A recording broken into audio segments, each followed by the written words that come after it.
Question number 4 of the worksheet on vertical motion, which says that a particle P of mass 0.6 kg is projected vertically upwards with a speed of 5.2 meters per second from point O, which is 6.2 meters above the ground. A resistance acts on P so that its deceleration is 10.4 meters per second square when P is moving upwards, and its acceleration is 9.6 meters per second square when P is moving downwards. Find the greatest height above the ground reached by. Okay, let's see. So first we're told that P is at a point 6.2 meters above the ground. So let's make a tower or whatever of 6.2 meters.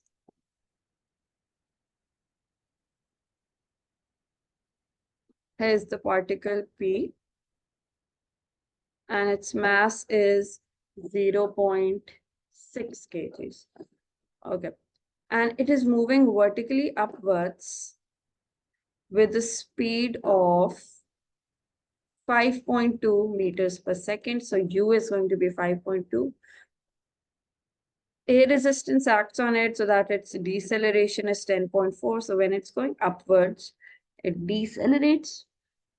And the deceleration is not the gravitational deceleration, not -10, but 10.4 because of A resistance as mentioned in the question. Okay. And it is 9.6 when it is moving downwards. Find the greatest height above the ground reached by P. So we know when P reaches its greatest height, its speed, the final speed is going to be 0. So for this part of the journey, we know that U, the initial speed is 5.2, A, the deceleration is minus 10.4, sorry. This is supposed to be minus 10.4, okay, because it's deceleration. And V is the final height, the final speed at the maximum height is going to be 0. Okay. You have to find the greatest height above the ground. That means you first have to find this distance and then you add 6.2 to it. So in part 1, we have to do S plus 6.2 meters. Okay. And how do we find S from V, U, and A? V square equals U square plus 2AS. So V square equals U square plus 2AS. 0 square equals 5.2 square plus 2AS. Find S from here. We get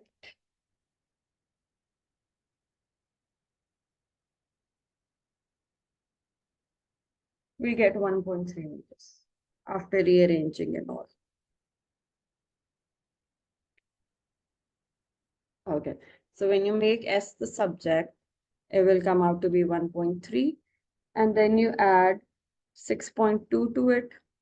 So 1.3 meters plus 6.2 meters is equals to 7.5 meters. So this is the total height above the ground at a point where P is at its maximum height.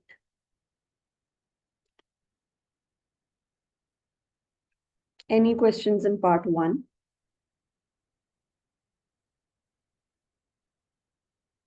Okay. Next it says, find the speed with which P reaches the ground. So that means now we're talking about the downward journey. Find the speed with which P reaches the ground. So we need this V at the bottom. What we know at the top, that the initial speed is 0 from here. This now becomes the initial speed in the downward journey. Also, we know that the total distance from top to the floor is 7.5 meters. And we know that the acceleration downwards is 9.6 meters per second square. So now we have to find v, and again we can use the same equation of motion, v square equals u square plus 2as. That should give us v. So for part 2, v square equals u square plus 2as. So v will be square root 0 square plus 2 times minus 10 times distance is 7.5.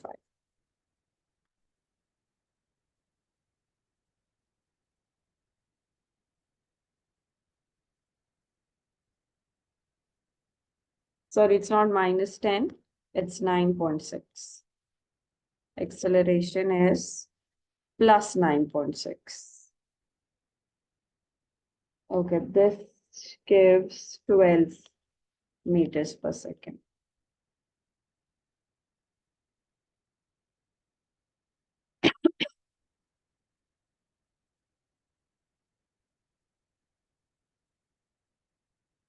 Okay. Any questions in part 2?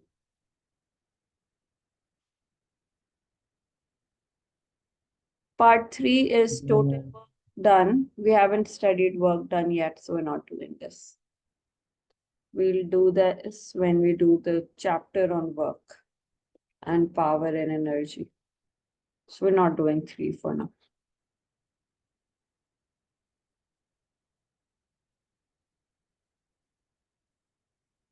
Ji, I hope सबको ये अच्छी तरह समझ आ गया.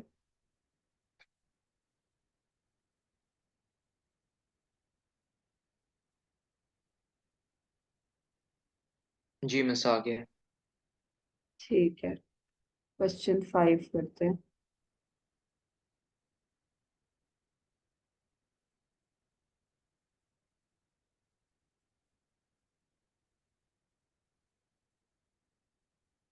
Two particles P and Q are projected vertically upwards from the horizontal ground at the same instant. The projection of P and Q are 12 meters per second. The speeds of projection of P and Q are 12 and 7 respectively, and the heights of P and Q above the ground t seconds after the projection is hp and hq respectively. Each particle comes to rest on returning to the ground. Find the set of values of t for which the particles are traveling in opposite direction. Okay, let's first make a figure. So there's a particle P and a particle Q. Particle P is projected at 12 meters per second. That means its U is 12. And particle Q is projected at 7 meters per second. So that means its U is 7. Okay. And each particle come to rest on returning to the ground. Find the set of values of t for the part for which the particles are traveling in the opposite direction. Okay. So which of these particles do you think will have a higher maximum height? P or Q?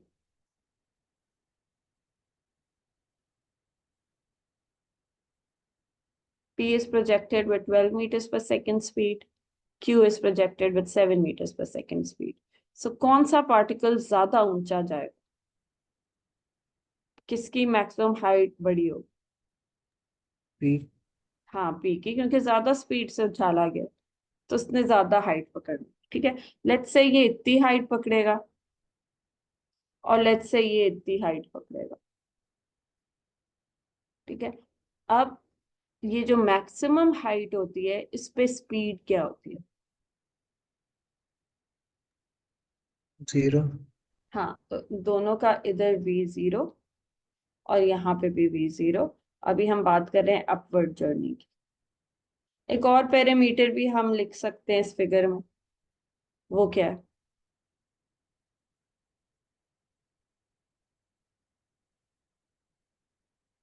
एक u पता है 12 है, एक v पता है 0 है, एक और चीज भी पता. वो, Acceleration. हाँ, एक्सेलरेशन पता है क्या है. अभी तो 0 है मिस। एक्सेलरेशन तो नहीं 0। अगर ऑब्जेक्ट मूव हो रहा है 10 और हाँ 10, और ऊपर जाते वक्त 10 नहीं होती, नीचे आते वक्त 10। Negative.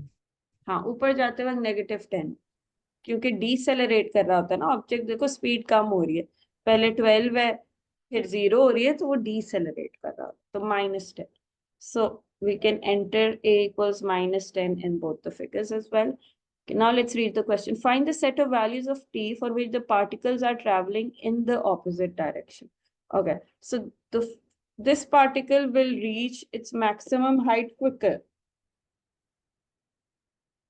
and the other particle will reach its maximum height at a later time. So let's find these times.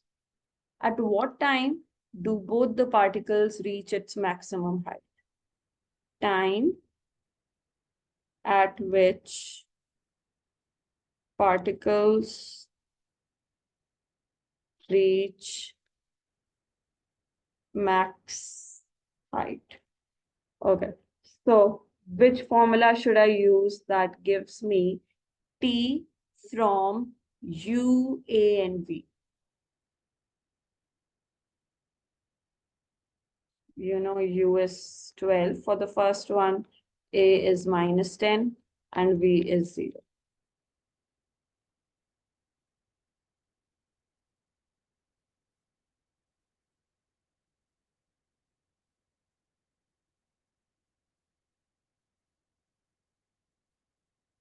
Yes, how do I get time?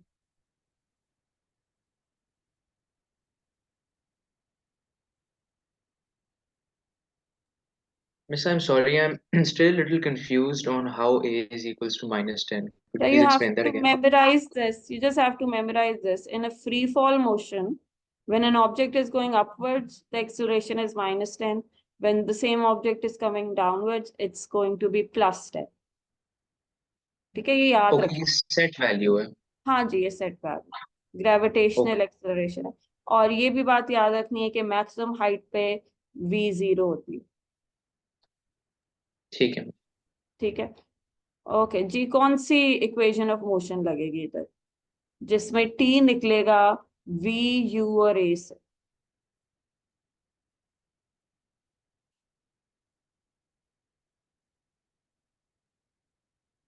Is it v equals u plus at?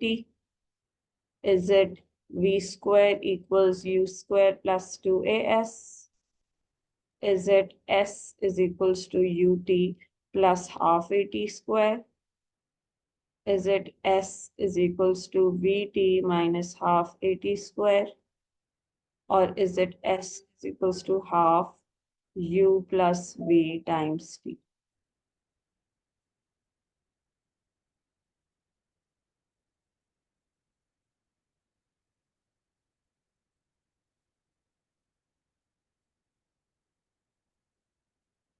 It's the first one.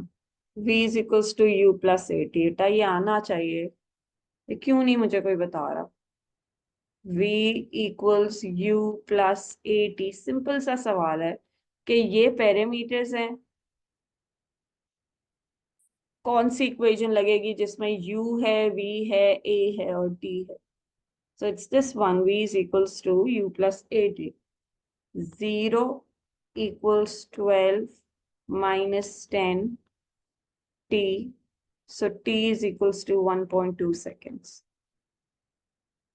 So the first particle reaches its maximum height at 1.2 seconds. And then it starts moving downwards. Okay. What about the second particle? This was for P. Now let's do the same working for Q. कैसे आएगा Q का time जब वो अपनी maximum height को reach करेगा?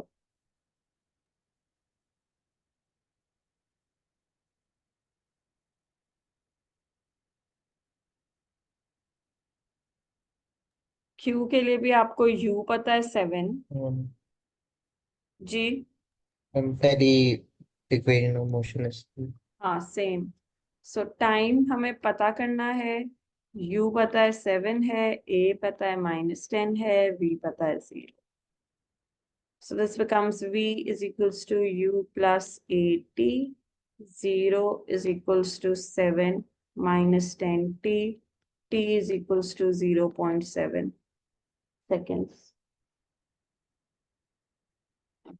So this one reach its maximum height at 0.1 seconds and then it starts going downwards. So question ये है कि find the set of values of t for which the particles are traveling in the opposite direction. तो पहले ये ऊपर जा रहा है, ऊपर जा रहा है, ऊपर जा रहा है, 0.7 सेकेंड्स बाद इसने अपनी डायरेक्शन ऑपोजिट कर ली, नीचे आना शुरू हो गया। तो 0.7 सेकेंड्स तक तो दोनों सेम डायरेक्शन में जा रहे हैं, ब्लू वाला भी ऊपर जा रहा है और पिंक वाला भी ऊपर जा रहा है, लेकिन 0.7 सेकेंड्स के बाद पिंक वाला नीचे आना शुरू हो गया। तो 0.7 सेकेंड से दोनों की डायरेक्शन उल्टी हो जाती है, पिंक नीचे आना शुरू हो जाता है लेकिन ब्लू तो अभी भी ऊपर जा रहा है। सो जो टी की लिमिट्स हैं वो 0.7 से स्टार्ट होती है। 0.7 के बाद दोनों पार्टिकल्स की ऑपोजिट डायरेक्शन है। टी अभी भी ऊपर जा रहा है क्योंकि वो 1.2 सेकेंड्स लेगा अपनी मैक्सिमम हाइट तक पहुंचने के लिए, लेकिन क्यू जो है वो 0.7 सेकेंड तक अपनी मैक्सिमम हाइट पे पहुंच गया, अब वो नीचे जाना शुरू हो गया। तो 0.7 सेकेंड्स पे दोनों पार्टिकल्स ऑपोजिट डायरेक्शन में चलना शुरू हो गए, लेकिन ब्लू वाला पार्टिकल अपनी मैक्सिमम हाइट 1.2 पे रीच जब कर लेगा उसके बाद वो भी नीचे जाना शुरू हो जाएगा, तो फिर दोनों की डायरेक्शन सेम हो जाएगी। तो डायरेक्शन ऑपोजिट कब है? 0.7 सेकेंड से लेकर 1.2 सेकेंड्स तक दोनों की डायरेक्शन ऑपोजिट है। क्यू नीचे जा रहा है और पी ऊपर जा रहा है between this time limit. So the answer is 0.7 to 1.2। सवाल ये है कि किस टाइम से लेकर किस टाइम तक दोनों ऑब्जेक्ट ऑपोजिट डायरेक्शन में जा रहे हैं। तो आंसर है 0.7 से लेकर 1.2 तक।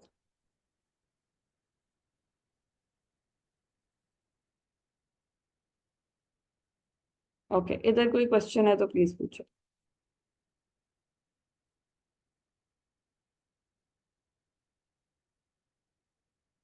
दाऊद आप इधर हो? कोई सवाल नहीं कर रहे?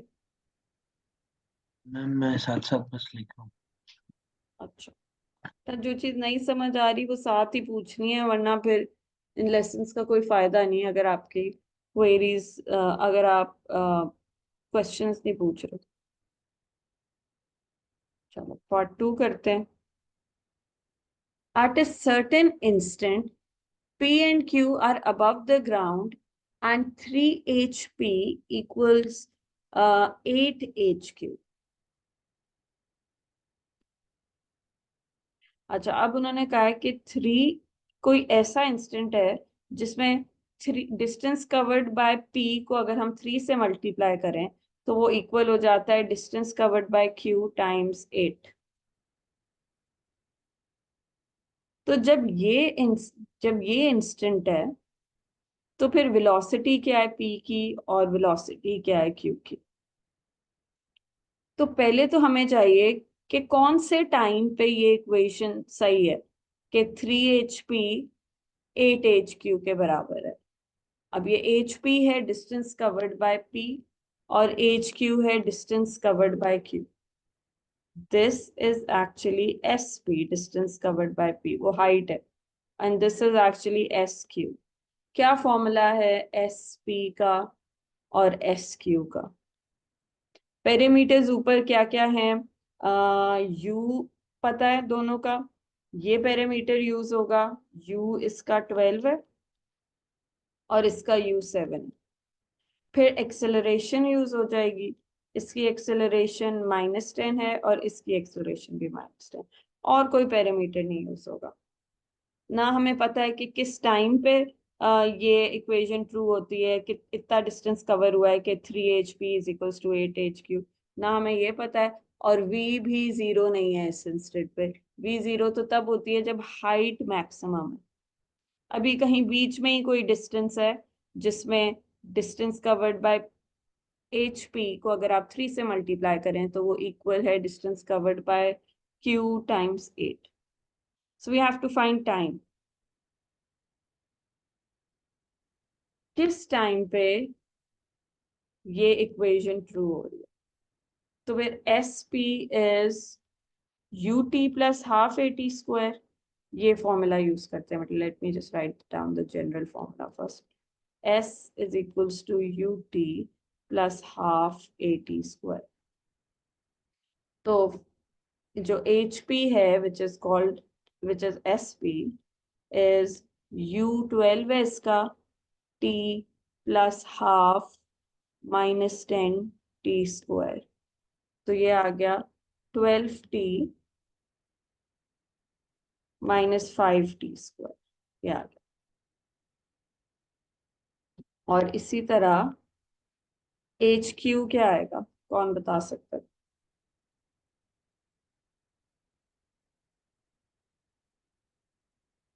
इस पे अप्लाई करो UT plus half AT square.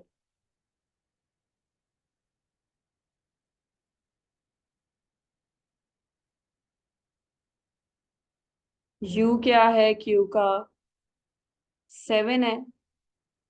तो 7T प्लस हाफ. A तो -10 ही है और T square. So HQ is going to be 7T minus 5T square. अब ये इन दोनों को गिवन इक्वेशन में सब्स्टिट्यूट करते हैं और इससे T निकालते हैं.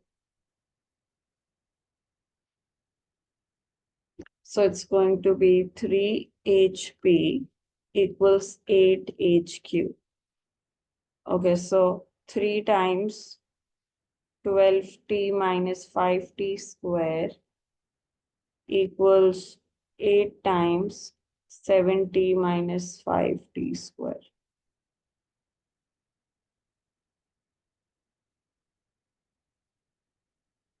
Okay, इसको करते हैं. ये आ गया 36T minus 15T square is equals to 56T minus 40T square.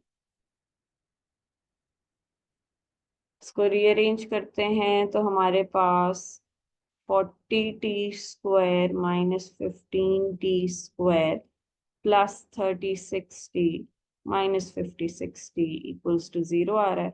So we're getting 25T square minus 20T equals to 0. T common. T of बल्कि 5T common ले. 5T minus 4. So 5T equals 0.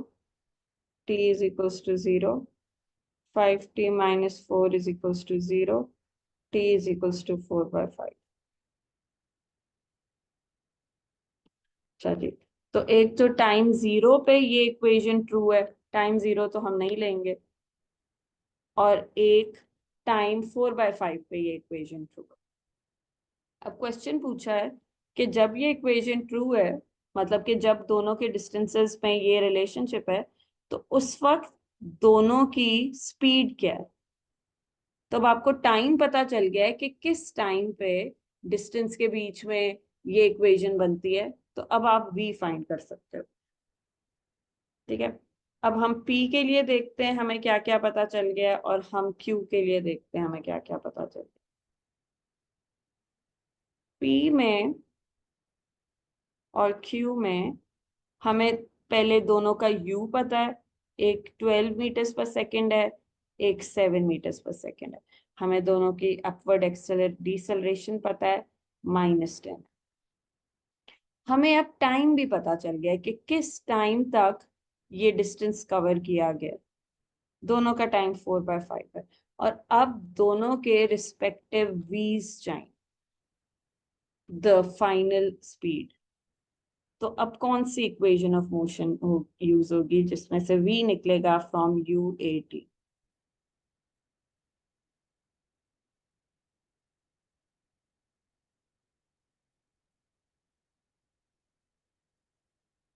बताएं जी, कौन सी equation of motion से v पता चल जाता है from given u given a given t? Miss V is equals to U plus AT. बिल्कुल सही. So you apply that. V equals u plus at. So the speed for particle p is going to be 12 minus 10 times 4 by 5. ये आ गई 4.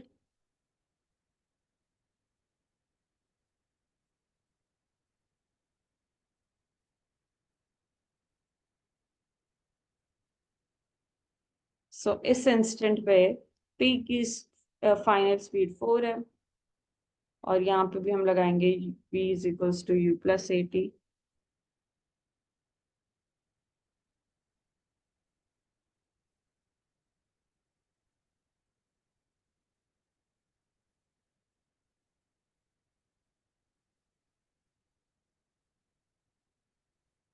तो यहाँ पे आ गई speed, negative आएगी 7 minus 8 which is -1. तो एक पार्टिकल की स्पीड है 4 मीटर्स पर सेकेंड और एक पार्टिकल की स्पीड है माइनस.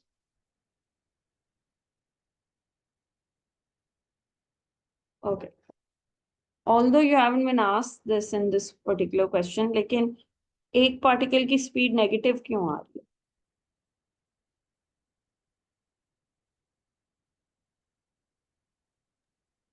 ये हमने आई थिंक कल या परसों भी डिस्कस किया था कि स्पीड नेगेटिव का क्या मतलब है.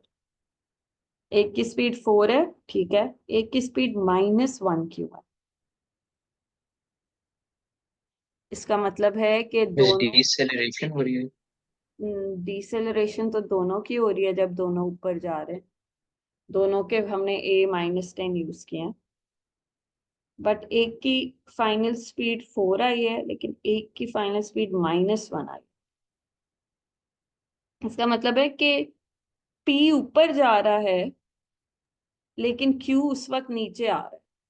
जब ये डिस्टेंसेस की इक्वेशन, जब ये सेटिस्फाई होती है, ये जो गिवन इक्वेशन है 3hp इक्वल्स 8hq, ये तब सेटिस्फाई होती है जब q नीचे आ रहा होता है.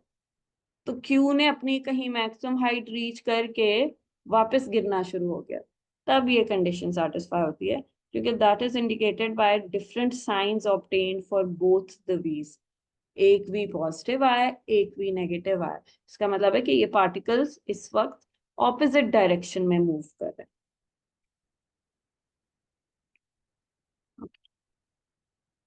अच्छा जी, कोई क्वेश्चन इससे? और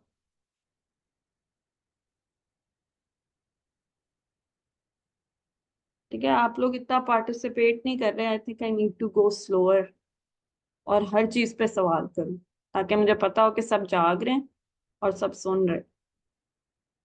चलो अब मैं अगला क्वेश्चन कॉपी करूँ.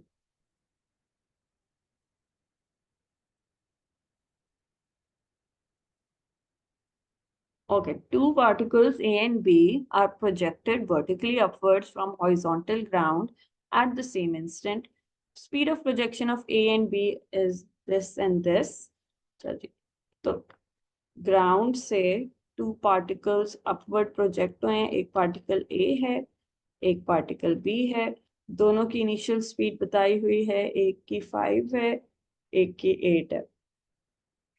अपवर्ड जा रहे हैं, तो हमें और क्या पता है इनका? Miss इनका A-10 होगा बिल्कुल सही, दोनों का a-10. और V0 होगा. v0 तब होगा जब मैक्सिमम हाइट की बात हो रही है. क्या मैक्सिमम हाइट हो रही है की बात हो रही है? Find the difference in the Heights of a and b when a is at its maximum height. खाली a की मैक्सिमम हाइट की बात हो रही है. Find the difference in Heights तो ऑफ a हम A. And b. हाँ, खाली a की मैक्सिमम हाइट तक पहुंचाया a को, तो a पे v0 कर सकते हैं. ओके. अब लेट्स से उसने इतना डिस्टेंस कवर किया है,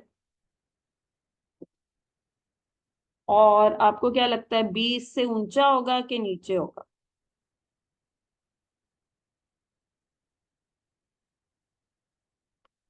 जब ए ने इतना डिस्टेंस कवर किया है, तो बी ने कितना डिस्टेंस कवर किया? मुझे लगता है ऊंचा होगा इससे, क्योंकि बी को ज्यादा जोर से ऊपर फेंका ना, तो वो थोड़ा ज्यादा ऊपर जाएगा इससे। बट अभी देख लेते हैं, लेट्स से यहाँ कहीं। तो आपसे पूछा गया है कि इनकी हाइट्स का फर्क बताओ, लेकिन ये भी हो सकता है कि इस वक्त व्यू बी टर्न होके नीचे आना शुरू हो गया हो, तब इसने अपनी मैक्सिमम हाइट अचीव की हो। तो फिर आपको उसका भी ध्यान रखना है। अभी देखते हैं इसको करके। सबसे पहले तो पूछा है ना कि इनकी हाइट्स का डिफरेंस क्या होगा जब ए अपनी मैक्सिमम हाइट पे है।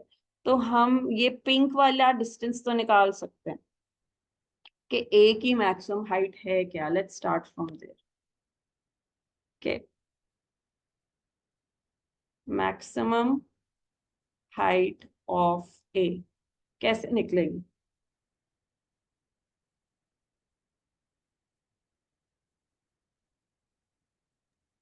Ma'am S is equals to U T plus half V half. Square is equals to U square plus two S. हाँ, ये ठीक है। पिछले वाले में टाइम चाहिए, टाइम हमारे पास नहीं। तो ठीक है, V square equals U square plus two A S. तो ये है 0 square equals 5 square plus two -10, और एस चाहिए हमें, तो यहाँ आ गया 25 = 20 एस। तो एस आ गया 5/4 विच इज 1.25 मीटर्स। तो ए अब का जो मैक्सिमम हाइट है वो है 1.25 मीटर्स।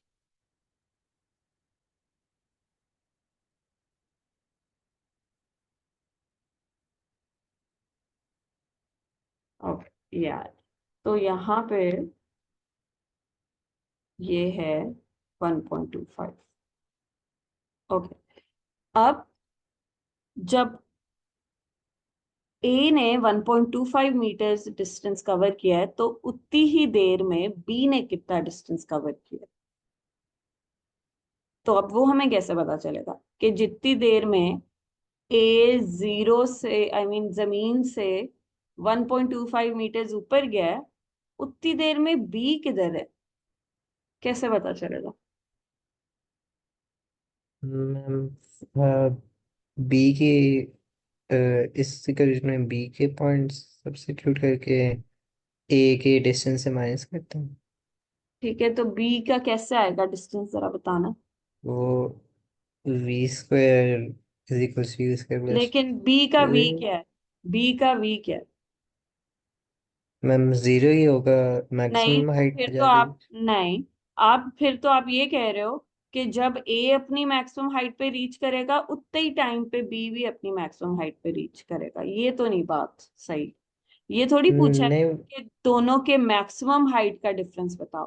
पूछा ये है कि जब ए अपनी मैक्सिमम हाइट पे है, तो उस वक्त जो बी ओ की हाइट है उनका आपस में डिफरेंस निकाले। तो अब जब ए पहुंच गया 1.25 मीटर्स ऊपर, तो उस वक्त बी किधर है? ये हम कैसे निकालें? वो अपनी मैक्सिमम हाइट पे नहीं है।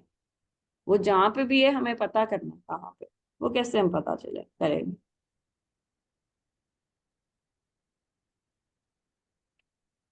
टाइम से पता करेंगे। आप ये जो पिंक वाला केस है, पहला वाला केस है, इसका टाइम निकाल लो कि भाई कितने टाइम पे ये 1.25 मीटर्स ऊपर गया है, और फिर वही टाइम बी पे यूज कर लो, तो उसका डिस्टेंस निकल आएगा। ठीक है, तो मुझे यहाँ पे ना टाइम चाहिए। जब टाइम आ जाएगा तो फिर मैं डिस्टेंस भी निकाल लूंगी, तो फिर उन दोनों डिस्टेंस को माइनस कर लें। ठीक है, ओके। तो अब टाइम देखते हैं कि ए ने 1.25 मीटर्स ऊपर जाने में कितना टाइम लगा है। सो time of reaching maximum height by A। बहुत ही कोई अजीब सी ग्रामर यूज की है, बट चला लेते हैं। ओके, तो भाई ए ने इतना डिस्टेंस कितनी देर में कवर किया। तो अब आपके पास टाइम नहीं है, लेकिन आपके पास u है 5, आपके पास a है -10, आपके पास अब s भी है 1.25 और v भी है। तो आप मल्टीपल इक्वेशंस यूज कर सकते हो, क्योंकि आपके पास चार चीजें हैं। तीन चीजें कम से कम चाहिए होती हैं, बट यहाँ पे तो चार पैरामीटर्स है। तो फिर कौन सी इक्वेशन से मैं t निकालूं?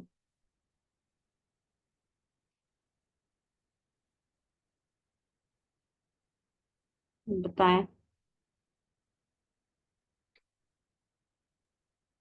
S is equals to ut plus half at square. s equals ut plus half AT²। देखो, इसमें आप क्वाड्रेटिक में जा रहे हो। टी, एक टी है और एक T² है, तो मुश्किल कर रहे हो, कोई और करो जिसमें T² ना हो, दो दो टी की टर्म्स ना हो। S is equals to 1 by 2 u plus t u plus v into t. चलो ये कर लेते हैं। s equals half u plus v times t।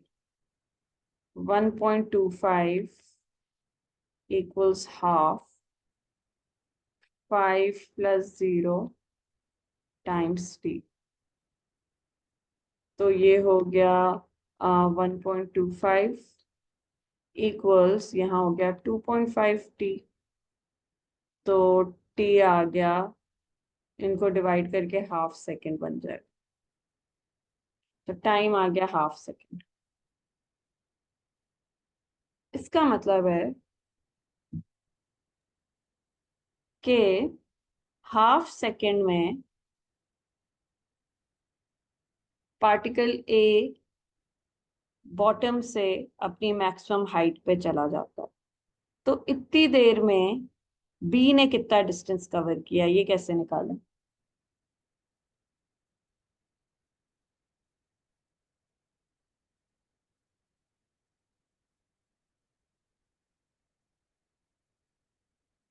B ने 1.25 सॉरी 0.5 सेकेंड्स में कितना डिस्टेंस कवर किया?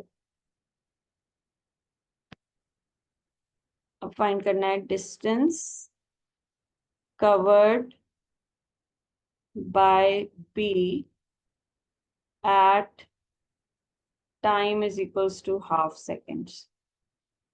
तो अब हमें